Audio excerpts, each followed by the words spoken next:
Hello everybody, Endo-Chick here, and welcome to my quick look at Landless. Landless is an action-adventure, casual, indie, RPG, survival, simulation, early access game. Oh, what a mouthful. Okay, it was released on Steam on the 11th of May 2017. It's currently priced at £12.99, which is $14.99, and is developed and published by Code Bullet. As always, my friends, this game is in early access. Anything you see here is subject to change. So what is this game about? This game, it's kind of like Raft meets Stranded Deep. It's lots of fun, but it does have its issues. You can survive, craft, build, discover, hunt, salvage, farm, and fight off pirates on the open ocean. Conquer the high seas in this post-apocalyptic water world where settlements are built and raided. Experience it all in Landless. Again, that was a bit of a mouthful, wasn't it? Jeez. How does the game run? Okay, so on screen now are the game specs, and to be honest with you, I'm a little bit surprised at how high they are. The game isn't that great looking, to be honest. It doesn't seem very graphic intense or anything like that. Don't get me wrong, I've seen worse games out there, but there really isn't much to the graphics of this game, so I don't know why it's so high. Speaking of graphics, the settings menu is pretty much non-existent. It's garbage. There is no way to change your game's resolution, the quality of the game's graphics, or even adjust the controls in the game. I hate it when the games don't have it in the actual escape settings menu. In order to sort of select your resolution and change your controls and stuff like that, you'll need to quit the game and press and hold left control when you click the play button on your Steam window. This will bring up the launcher window. Within this, you can select your resolution and configure your inputs. Unfortunately, you can't change or remap all the keys, which sucks big time. For example, I really don't like my inventory button being the I key. I prefer to use tab. Tab in this game just pauses the game and you can't remap it, and I don't know why. So far, I've played this game for about 3.5 hours, and in that time I've crashed once, the game froze several times, and I've also fallen through the world. So the game could still with a bit more optimizations and a few fixes. One last thing, which isn't really a major issue, but it's more just of a small sort of nitpicky thing. Some of the text is difficult to read in certain areas. It appears to be like really bunched up and the words overlap each other. Now this game has been out on Steam for roughly 3 weeks, and so far they've released 8 updates for the game. That's awesome. They've been fixing bugs and adding more content, so it does appear that the developers of this game are dedicated to making it decent.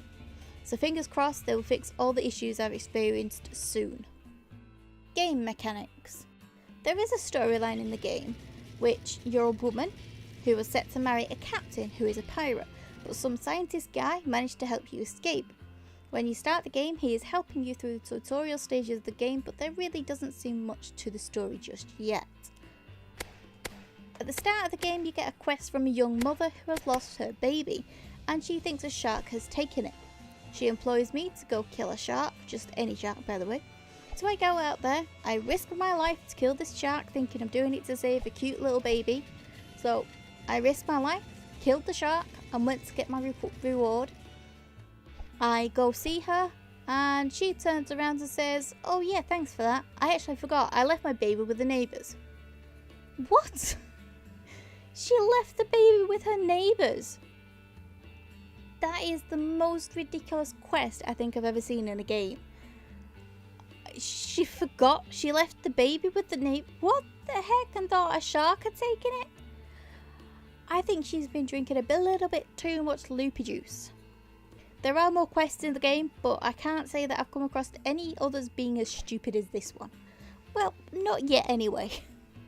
So the game has all kind of mechanics, looting, crafting and building, which is, well, shall we say, interesting?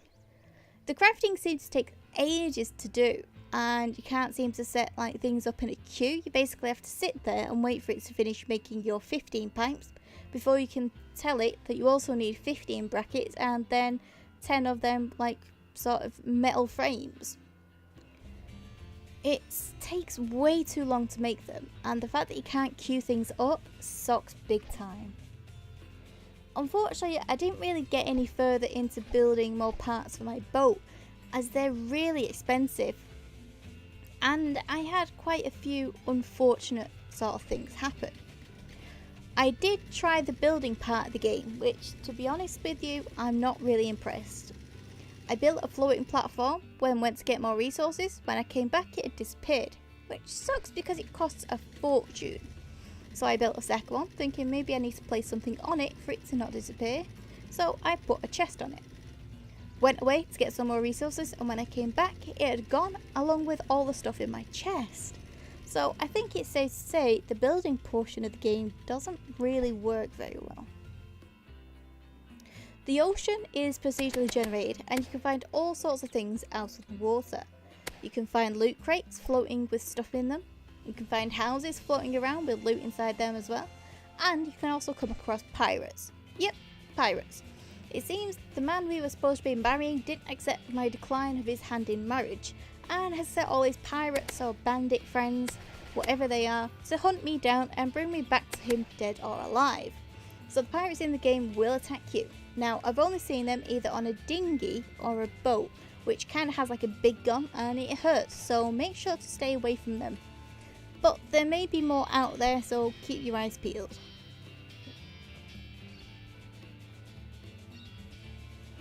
The game has some achievements that you can try and sort of get if you want. I personally do enjoy sort of getting the achievements. It makes me feel like I got a well done for playing the game. You know, why not? But there aren't many. I expect as the game develops more, you will get more. They're also looking at implementing a Steam workshop. I'm wondering what kind of things they're going to be having in mind for that.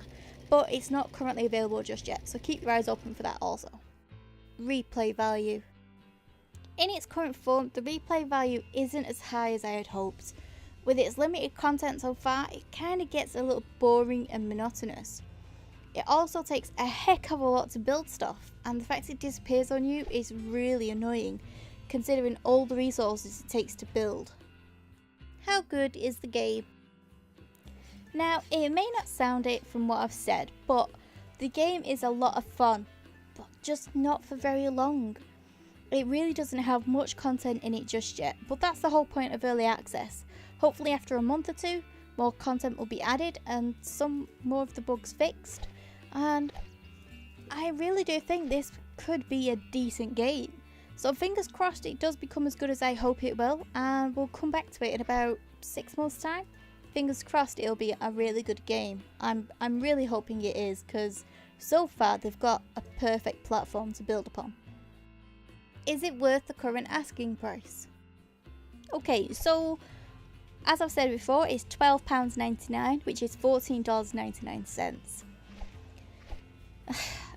Honestly, at this moment in time, no. I don't think it is worth the current asking price. But as I've said already, it's being updated a lot, and I really do think it has great potential. So, as always, if you're interested in purchasing this game, there's a link to the Steam page in the description below. If you'd like to see more about this game, let me know in the comments. But that is the end of today's quick look. As always, I hope you all enjoyed. Please be my friend, leave me a like, comment, subscribe. They all help me out much, and I'll see you in the next one. Goodbye for now.